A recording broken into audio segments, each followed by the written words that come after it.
왜 예수님이 왜 새로운 기준을 말씀하셨는가?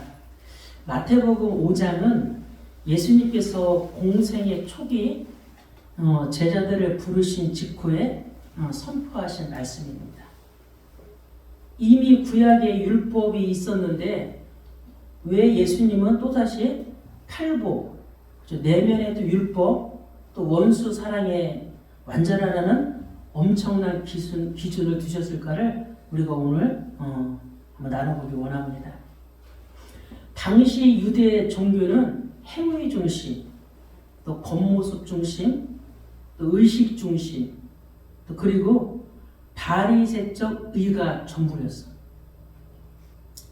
사람들은 겉으로는 경건해 보이나 마음은 하나님과 멀어 있었어요.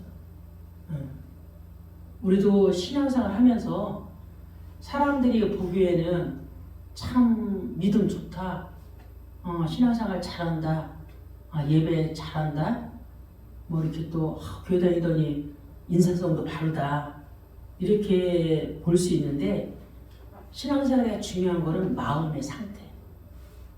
그래서 겉과 속사람이 똑같이 행하자는 거지.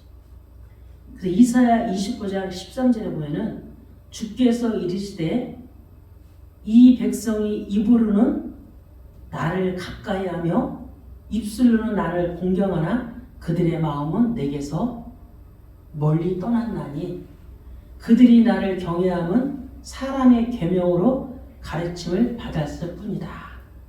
그들이 하나님을 경외하는 것은 사람의 가르침, 모세의 율법을 지키기에 바쁜 거지 나를 믿는 건 아니라는 거지. 하나님이 우리의 마음을 다 알아요.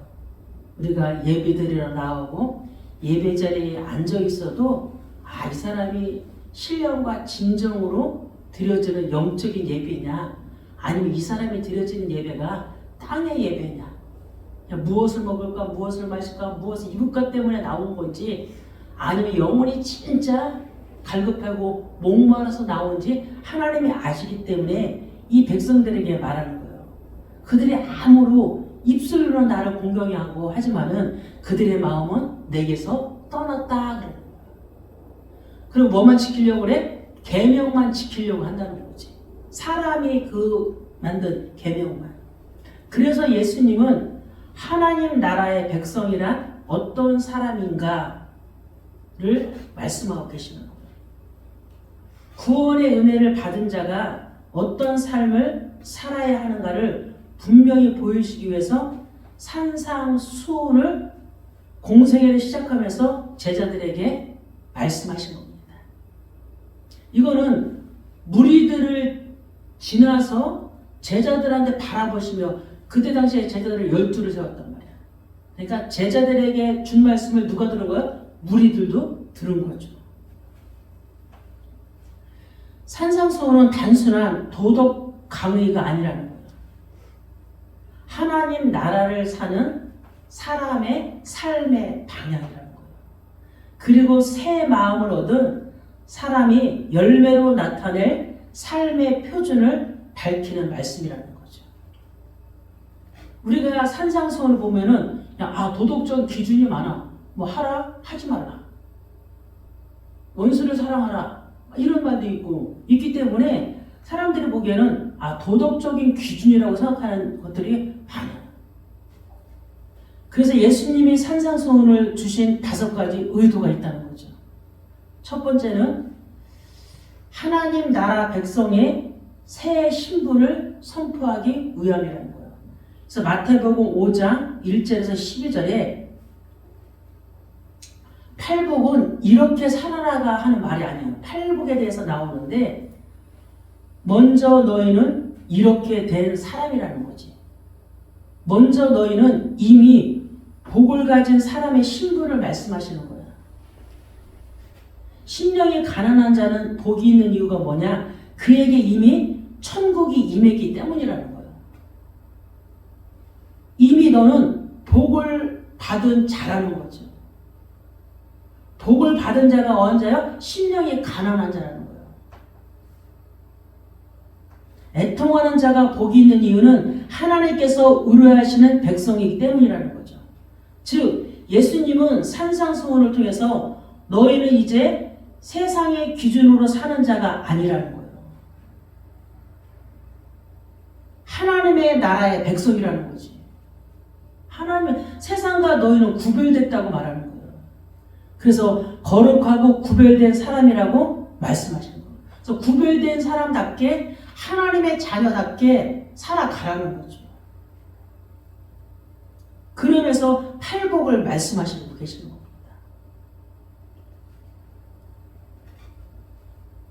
이미 하나님에게는 복을 주신 거예요. 복을 준 거예요. 너는 심령이 가난한 자는 복이다 그러는 거예요. 우리 마음이 가난한 자, 돈이 없는 자가 아니라 마음이 가난한 자, 하나님으로 갈급한 자. 오늘도 우리가 갈급한 마음으로 가지고 예배에 나왔다면 하나님의 말씀이 들려주고 믿어주고 깨달아진다는 거죠. 오늘 그냥 육의 목마름으로 나왔다면 예배 드리는데 뭐 안 줄까? 내가 이렇게 추운 날씨에 이렇게 겨울에 직장 갔다가 쉬어야 되는데 내가 이렇게 나왔는데 하나님 나에게 혹시 콩고물이라도 이런 마음을 갖고 나왔다면 하나님과 멀어진 사람이라는 거지. 진짜 오늘 내 마음이 살아나고 싶다. 내 영이 깨어나고 싶다. 그래서 예배가 진짜 사모하는 마음으로 갈급한 심령으로 나오는 그런 예배, 영적인 예배가 그런 예배를 드리고 싶다. 그런 마음을 가진 것이 심령이 가난한 자고 애통한 자라는 거죠. 두 번째, 율법의 참 의도를 회복시키기 위함이에요. 마태복음 5장 17절에서 21절에 예수님은 율법이나 선지자를 폐하러 온 것이 아니라 그랬어요. 나는 이것을 완전하게 하려고 내가 온 거다. 바리새인들은 율법을 행동으로만 지켰어요. 그냥 구약의 그 율법, 구약에는 3일 태어난 지 3일 되면 뭐가 돼야 돼? 할례를 받아야 돼. 그 율법을 가지고 와서 그것만 지키면 된다고 하는 바리새인들. 그래서 성경은 그들을 외식하는 자라고 그랬어요. 바리새인들은 마음속에는 하나님이 없어요. 겉모양만. 경건의 모양은 있는데 경건의 능력은 부인하는 자들. 사람들이 사람들에게 보이기 위한 신앙생활을 하고 있는 거지. 그러니까 율법으로 자기를 다 지키니까 사람들을 정죄하고 판단하고 자기들은 의인이라는 거예요. 그러니까 예수님은 의인을 구하러 온 게 아니라 죄인을 구하러 왔다. 그 죄인을 회개시키러 왔다는 거죠. 그래서 바리새인들은 영혼에 대한 궁율함이 없어요. 영혼에 대한 저 영혼을 천국에 가게 하려면 오늘도 3층에 또 전화했는데 그 아저씨가 내려와 왔어요. 또 막 죽고 싶다는 거예요. 근데 막 그 4층에서 뛰어내리려고 막 했는데 누가 소리 지르더래. 뭐 뛰어내리지 마 그러더래. 그게 하나님의 음성인 거야. 사람이 아무도 없는데 근데 그분을 못 느끼고 있는 거야. 84세인데 뛰어내리려고 누가 소리 지르면서 막더래. 그게 하나님이다. 우리 아저씨를 하나님 천국 보내려고 몇 번 죽으려고 시도한 게 몰라요. 아들이 중국을 데리고 와서도 거기서도 부인하고 바다에 빠지려고 했는데 아들이 소리 질러가지고 못 죽었는데 엄청나게 죽으려고 시도하는데 옆에서 막던가 어서 음성이 들리던가 그대가 교회 다녀야 된다고 그랬어. 예수님 진짜 믿어야 된다고 그러더라고. 내가 교회 나오면 사람들이 저 노인네가 왜 교회 왔어? 날 무시하면 어떻게 할까? 우리 교회 성도들은 무시하지 않고 그 영혼을 사랑한다. 저 영혼이 하나님 만나러 왔구나. 그 마음이지 저 노인네가 왜 교회로 왔어? 그렇게 하는 사람 아무도 없다. 그래도 본인이 자꾸 의식을 가지고서 노인네가 교회 가면 사람들이 저 노인네가 왜 교회 왔어? 이런 마음을 갖고 계속 있는 거 내가 계속 말하는 거예요. 우리 사장님 예수 믿어야 된다고 하나님이 지금 83살에 4살 지금 기다리고 계시는 거라고. 귀가 열렸지 않을 거야. 귀는 열려있대. 아직 귀는 안 갔대. 거기서 앉아만 있으면 된다고. 그래서 우리가 어떤 마음에 영혼에 대한 궁밀함이 있어야 되는 거야. 어린아이든지 병든 자든지 가난한 자든지 없는 자든지 간에 그 영혼에 대한, 왜 그들한테 잘해줘요? 그 영혼 때문에 잘하는 거예요. 왜 가난한 자한테 왜 잘해줘? 그 영혼이 불쌍하니까. 그 영혼을 진짜 복음 줘가지고 천국 가게 하려고. 근데 바리새인들은 그런 마음이 없고 뭔 마음이 있어? 정죄하고 판단하는 거야. 영혼에 대한 구별함. 우리도 어떤 마음이 늘 있어야 돼? 영혼에 대한 구별함이 있어야 돼. 아, 저 영혼 천국 가야 되는데. 아, 저 영혼 천국 가야 되는데. 정죄하고 판단하기 전에. 그래서 자기들보다 못한 사람만 있으면은 그들을 갖고 그들의 약점만 고르는 거예요. 그래서 판단하고 정죄밖에 안 하는 거예요. 그리고 그들은 안식일, 절기, 정결법 등은 엄청나게 잘 지키는 사람이에요. 또 자기들이 계명을 또 만들었잖아요. 613교에 뭐 하지 말라 하나의 계명을 가지고 그게 의의가 자기들한테. 이거 지켜야 천국 간다는 거예요. 이거 지켜야 신앙생활 잘하는 거예요. 하나님하고 생각이 완전히 다르지. 그러니까 이들한테 말하는 거예요. 너희들이 나를 공경하나 입술로 나를 공경하나 너희들 마음에는 하나님을 섬기는 마음이 하나도 없다고 말해요. 혹시 우리들도 그러고 있지 않은지 우리가 말 확인해야 돼요. 하나님을 믿는데 내 마음에는 하나님이 없어. 예수를 믿는다고 찬양하고 기도하는데 내 마음에는 하나님 없고 영혼에 대한 안타까움이 없다면 우리도 바리새인 못지않은 똑같은 사람이라는 거죠. 진짜 우리가 구원받고 십자가의 사랑을 안다면 아, 나 같은 게 뭔데 하나님이 나 때문에 예수를 십자가에서 죽으셨냐, 이걸 진짜 깨달았다면 영혼에 대한, 어떻게 하면 한 영혼에게 복음을 들어가게 할까? 야, 저 영혼을 어떻게 내가 천국을 인도할까? 그러기 때문에 우리가 배려하고 기다리고 참고 인내하고 있는 거예요. 그 한 영혼 때문에. 그래서 예수님이 그렇게 말해요. 천하보다 귀한 영혼이다. 그래요. 어떤 천하랑 바꿀 수 없다는 거예요. 그 한 영혼. 그런 찬양의 가사들이 되게 많잖아요. 그래서 예수님은 마음에서 시작되는 순종을 가르쳤어요. 제자들한테 순종을 먼저 하라는 거죠. 근데 그게 어디서 나와야 돼? 겉에서가 아니라 마음에서 나오는 순종이라는 거지. 그게 진짜잖아요. 입으로 아무로 주여 주여 해도 하나님이 난 너희들을 모른다 그랬다니까. 입으로 하는 건 아무도. 그래서 살인은 칼을 드는 순간이 아니라 미워하는 마음에서 시작된다는 거지. 미우니까 뭐가 나와? 죽이고 싶은 마음이 나와 가는 거야. 우리가 아벨과 가인을 알잖아요. 가인이 잘못했잖아. 예배를, 그죠? 형식적인 예배, 종교적인 예배를 드렸잖아. 그럼 하나님께 회개해야 되는데 회개하는 게 아니라 이 마음에서 뭐가 와? 아벨 없으면 괜찮은데 저 아벨을 죽이고 싶은 마음, 마음에서 먼저 미움이 나오고 살인이 나오니까 행동으로 칼을 옮기는 거예요. 그래서 말하는 거예요. 살인은 칼을 드는 순간이 아니라 미워하는 마음에서부터 시작이다. 우리 마음이 얼마나 중요한지 말아요. 마음의 밭을 깨끗하게 말아요. 이 마음에 더러운 것이 있지만 마음에 선한 것이 있어요. 자꾸 악이 들어오면, 미움이 들으면 자꾸 바꿔야 돼. 내가 하나님 자녀인데, 내가 십자가를 아는 사람인데 내 마음에 악한 것이 왜 이렇게 있지? 야, 내가 죄인이구나. 자꾸 악을 버리고 내 안에 선을. 그래서 말하는 거예요. 선한 데 미련하, 악에 미련하고 선한 데 지혜로우라. 악에는 미련해야 돼. 선에 지혜로워야 돼. 근데 우리 거꾸로잖아. 악에 지혜롭고 선에 미련하고. 어떻게 하면 나한테 잘못된 사람을 복수할까? 아, 이런 마음. 그럴 때는 딱 요셉을 생각해야 돼. 아, 요셉은 그지? 형들이 시기하고 미워했는데 노예를 팔았는데도 나중에 결국은 그러잖아. 내가 어찌 하나님을 대신해야 될까? 형들은 나를 해야했지만은 하나님을 당신들보다 앞서 생명으로 해서 나를 이 땅에 보냈나이다. 그러죠. 간음은 육체적 행위가 아니라 마음의 음욕부터라는 거예요. 음욕이라는 거죠. 마음에서부터 모든 것이 시작되는 거예요. 죄도. 맹세는 말의 문제가 아니라 진실한 마음의 문제라는 거죠. 근데 바리새인들은 보여지는 거는 다 지켰어. 근데 마음에 완전히 썩어 있고 부패되어 있고 거짓의 자리에 다 가 있고. 그래서 즉 산상수훈은 율법을 더 무겁게 만들려는 것이 아니에요. 하나님께서 처음부터 율법에 담아놓으신 우리의 마음의 근본을 회복하는 말씀이에요. 먼저 우리의 마음부터 바꿔라. 보여지는 거 아무리 잘해 마음부터 바꿔라.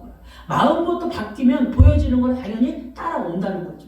가식이 아니라는 거지. 진짜는 거지. 많은 사람들이 가식된 삶을 많이 살아. 다 가식이야. 의식 갖고 있는 거는 다 가식이야. 뒤에서 다 저기하고. 그래서 다시 말하는 거예요. 디모데후서 3장 5절에 경건의 모양은 있으나 경건의 능력은 부인하니 이 같은 자들에게서 돌아서라. 가식적인 사람 앞에서 돌아서라는 거지. 겉만 갖추려고 하는 사람 앞에서 돌아서라는 거지. 겉보기에 복음의 교훈과 실천을 따르는 자들이죠. 겉보기에. 그들에게는 능력이 없어요. 그래서 오직 성령의 역사와 열매가 없는 믿음은 죽은 믿음이에요. 여기서 부인하나니 진리를 알면서도 단호하게 거부하는 자들에게서 돌아서라는 거예요. 성령의 열매. 진짜 구원받았다면 내가 십자가의 그 사랑을 한다면 우리에게 뭐가 있어야 되냐면 성령의 인도하심이 꼭 들어가야 돼요. 우리의 모든 삶은 누가 역사하냐면 성령이 역사하셔. 자꾸 매그서 하나님 나에게 성령이 우리의 마음을 다스리고 우리의 생각의 모든 것을 판단하신다. 그래서 오직 예수 그리스도를 믿음으로 다시 새 생명을 얻은 자라면 성령이 내주하기 때문에 성령의 인도를 받는다. 우리의 모든 삶에 성령의 인도받기를 간구해야 돼. 가정에 일어나는 일, 교회에 일어나는 일, 직장에 일어나는 일, 인간관계에 일어나는 일, 있는 일에서 말이 앞서기 전에 그죠? 이 마음에서 성령의 인도받기를 하나님 이거 어떻게 인도받아야 되냐? 하나님의 말씀으로 음성하죠. 우리가 어떤 때는 낙심할 때가 있죠. 저도 낙심할 때가 있고 저도 힘들 때가 있고 근데 또 하나님 말씀 앞에 또 서고 하나님 앞에 쓰니까 또 힘이 생기고 또 3일 동안 혼자서 얼마나 힘을 받았는지 몰라요. 이 말씀을 통해서 막 들으면서 기도하면서 또 그래도 낙심할 때 있죠. 그런데 사람을 의지하는 것이 아니라 내가 하나님을 알기 때문에 그중 성령을 알기 때문에 또 나를 내려놓고 또 말씀 앞에 네 의가 중요한 게 아니다. 네 열심이 중요한 게 아니라 다 내려놓고 나만 의지하라. 그러면서 삶 속에서 성령의 역사로 열매를 맺으려고 구별된 삶을 살아가려는 것에 방향을 맞춰야 된다는 거지. 우리의 방향이 어디 있냐가 중요하잖아. 우리의 방향은 세상에 있는 게 아니야. 세상에 있는 것을 끌고 와서 영적인 것에 그죠? 성령의 열매에 우리의 방향이 맞춰져야 돼요. 어떻게 하면 내가 남은 인생 살아가다가 성령의 열매를 맺는 삶을 살다 갈까? 사랑과 희락과 화평과 인내와 자비와 양성과 충성과 온유와 절제. 어떻게 하면 내 삶에서 그리스도인으로서 내 마음이 바뀌어지면서 그죠? 내 마음에 성령이 들어오시면서 어떻게 하면 내가 성령의 열매를 이 성령의 열매를 맺으려고 마음만 먹어도 그죠? 우리 안에 기쁨이 넘쳐야 돼. 야, 내가 어쩌다가 이 말씀을 깨달아졌을까? 말씀을 들으면 뭐가 돼야 돼? 말씀이 깨달아져야 돼. 깨달아져서 내가 어떻게 하면 이거를 그죠? 내 삶에서 나타내려고 노력을 해야 될 거야. 그거는 인본주의가 아니오. 그거는 열심히 아니오. 이거는 선한 그죠? 성령의 인도의 열매가 나타나게 하는 거죠. 세 번째, 성도가 세상에서 빛과 소금으로 살아가게 하기 위함이다. 마태복음 5장 13절에서 16절 말씀입니다. 예수님은 산상소원을 주시고 곧바로 말씀하십니다. 너희는 세상의 빛이라 그래요.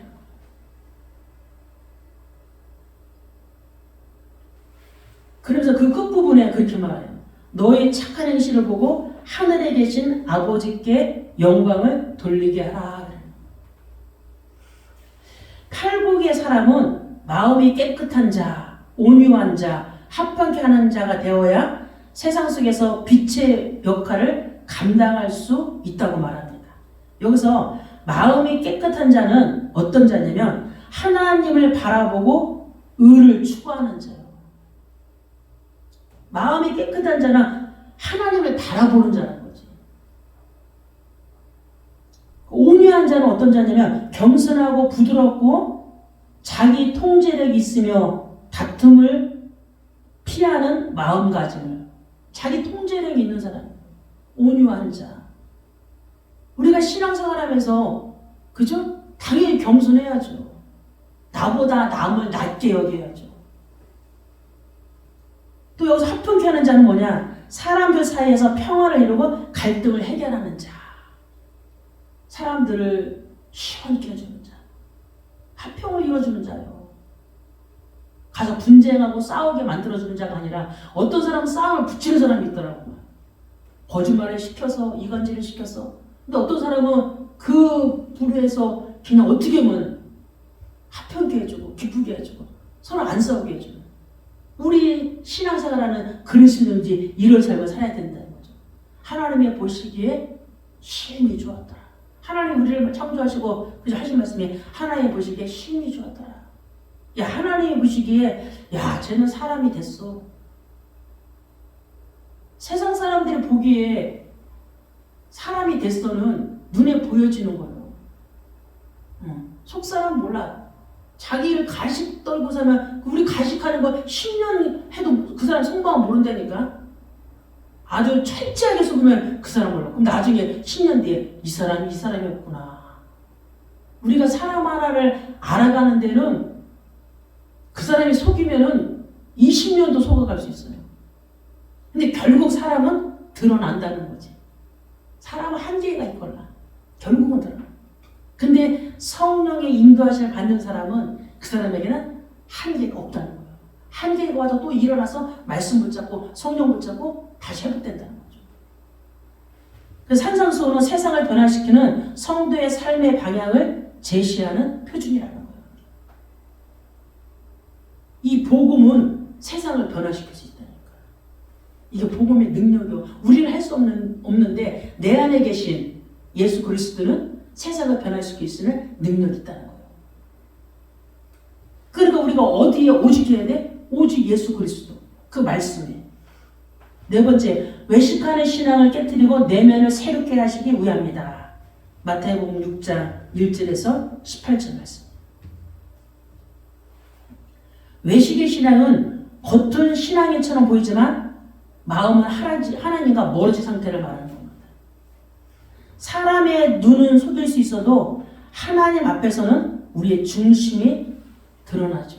사람 속이기는 쉽죠. 근데 하나님 우리의 속마음까지 다 아는데 우리의 뭐가 필요한지, 그죠? 우리가 뭐가 안 되는지, 내 열심이 하나님의 열심인지 나의 열심인지, 내가 내 목적을 이루고 신앙생활 하는 건지 아니면 하나님의 의를 이루기 위해서 신앙생활 하는지 하나님이 다.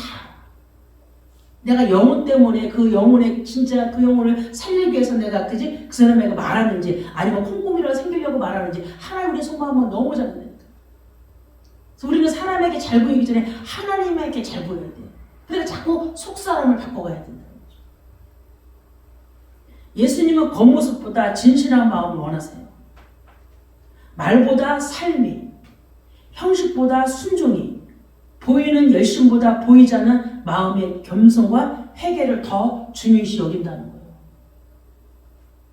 말보다 삶이 중요해야 되잖아요. 형식보다 순종해야 되잖아요. 말씀을 듣긴 듣는데 말씀에 둔하면 안 되잖아요. 말씀을 진짜 귀로 들었다면 이제 뭐로 순종해야 돼? 마음으로 순종해야 돼. 예수님은 반복해서 말씀하십니다. 구제할 때 사람에게 보이려고 하지 말라. 바리새인들은 사람에게 보일 때는 되게 잘했는데 사람 안 보이면 정죄하고 판단만 해. 욕만 해.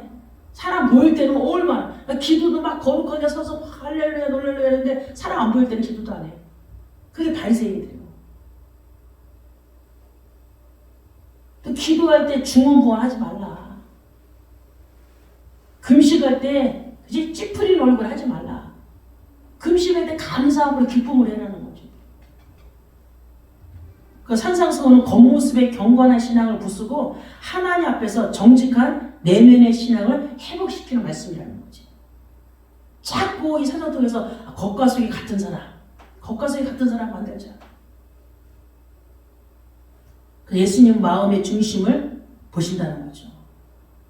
하나님이 다윗을 그죠? 사무엘 통해서 기름 부을 때 그죠? 사무엘이 기름 부으러 갈 때 다윗의 물굴이 별로였나 봐. 아니, 이 사람은 아니다. 근데 하나님이 말씀하셨어. 사무엘서 10장 7절에 내가 보는 것은 사람과 같지 아니하니 사람은 외모를 보거니와 나 여호와는 중심을 보느니라 하시더라. 사무엘은 엘리압에게 기름 부여해야 되구나. 근데 하나님은 다윗을 왜? 다윗은 어릴 때부터 하나님을 경외하고 어릴 때부터 아주 말씀에 순종하는.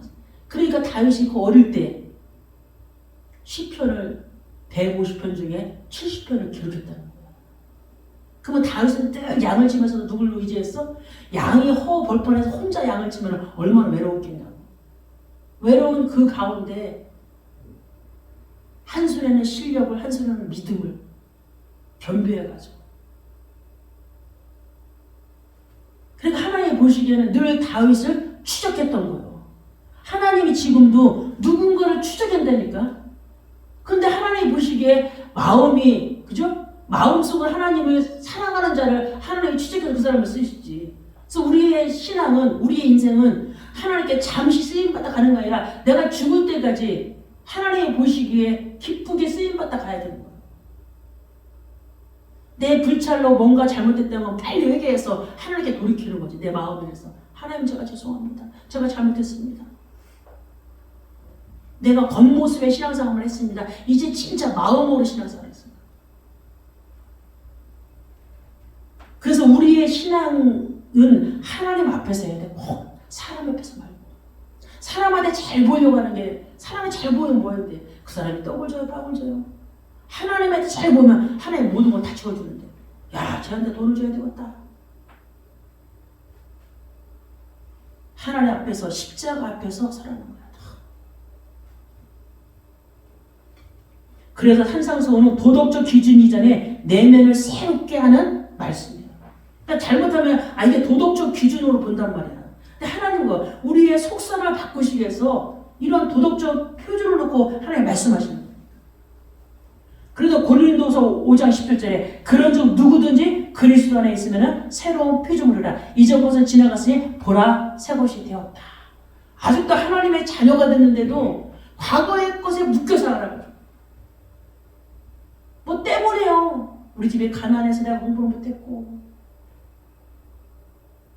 우리 부모님이 가르쳐주지 않아서 내가 이걸 못했고 근데 진짜 그리스도를 만나면은 새로운 피조물이라 뻥 뚫린다니까. 뭐가? 영의 세계가 뭐가? 영의 세계가 뻥 뚫리면은 그냥 육신의 세계는 아무것도 아니에요. 가난도 축복이 될 수가 있고 공부를 못한 것 하나 앞에서는 되게 도움이 될 수 있어. 아무리 똑똑해서 됐는데 하나님 모르면 뭔 소용이 있대. 아무리 똑똑해서인데 자기 열심으로 자기 능력을 하고 뭔 소용이 있대. 하나님 무릎 꿇지 않고 남들은 보기엔 대단해 보이지. 학벌 좋고 말 잘하고 그런데 하나님 보시기에는 자기 열심으로 하는 거예요. 설교도 자기 열심, 모든 거 자기 열심, 찬양도 자기 열심. 왜 자기가 잘하니까. 잘하면 자기 열심이 나온다니까 결국은. 그럼 누가 영광 받아? 자기가 영광 받는 거예요. 못하면 또 배우고 또 배우고 또 배우고 또 배우고. 저 사람은 진짜 저런 상태였는데 저렇게 발전했구나. 그게 하나의 영광이지. 그게 복음의 능력이지. 저 사람 복음의 능력이 나타난다. 저 사람은 못했는데 결국 갈수록이야. 복음이 저런 거구나. 하나님 믿으면 다 되는구나. 그런 거잖아요. 하나님의 약속을 붙잡고 우리의 내면을 날마다 그리스도의 십자가의 사랑으로 변화를 시켜야 합니다. 변화를 계속 해야 합니다.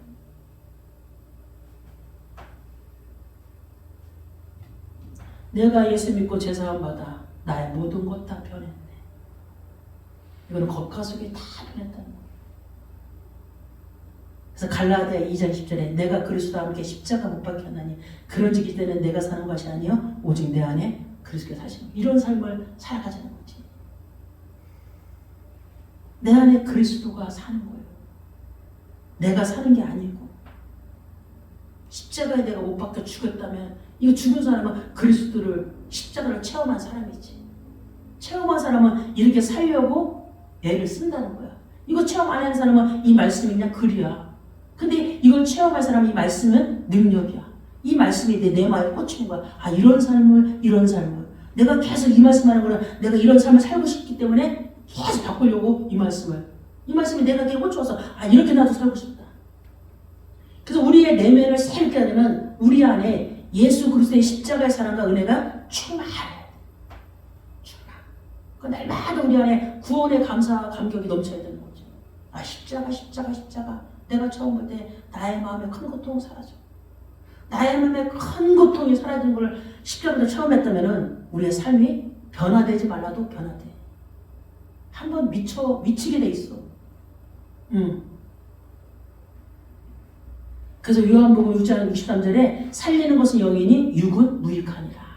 살리는 것은 뭐가 살려? 영이 살린다는 거예요. 육이 안 살려. 먹는 게 안 살린다니까. 돈이 안 살려. 그거는 더 우리를 공부하게 만들고 그건 더 우리를 타락하고 더 방종하게 만드는 거예요. 살리는 것은 영이니 육은 무익하니라. 내가 너에게 이른 말은 영이요 생명이라. 예수님이 우리에게 이른 말은 영이요 생명이라는 거예요. 육이 아니라는 거예요. 그러니까 무엇을 입을까 염려하지 말라는 거예요. 내가 그 참새도 다 먹여 살렸다. 공중에 나는. 내가 너의 머리털까지 샌다. 내가 너의 연약한 거 다 하고 너의 필요한 거 다 한다. 내가 너에게 말하는 거는 영이요 생명이다.